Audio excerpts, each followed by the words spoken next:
Welcome to my YouTube channel. So today I will discuss extreme value for two variable function. That is, a function is f of x1. So what you have to find? So in the first step, you have to find critical points.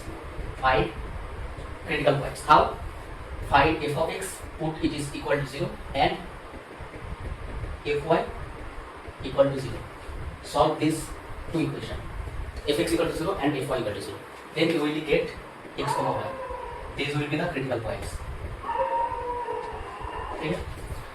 In second step, you have to find derivative. Find fxx, fyy, and f. Okay. Therefore, in step 3, you have to find fxx into fyy minus f of xy plus y. Where at the point x comma y, that is this critical point. Okay, you can write star. So at x star y star, you have to find the value of this fxx into yy minus f of xy square at all critical points. If this is less than 0, then this x star y star will be saddle point. Okay, then at this point the function has no maximum minimum. Therefore, in this step, you have to find this at the critical points. If this is less than 0, then this is saddle point.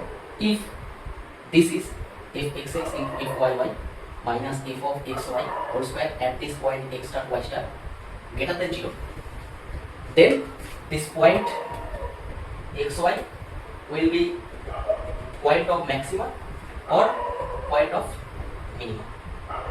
What exactly it is, maxima or minima? For that you have to find xx at the point x star y star or AB.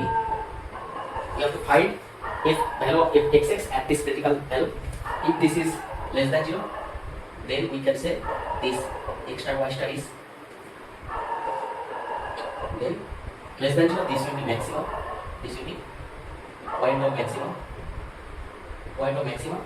Or if fxx at this point x star y star, that is at this critical point, this is greater than 0, then x star y star is point of minimum. ठीक है, जब greater than 0 this is minimum, जब less than 0 this is maximum.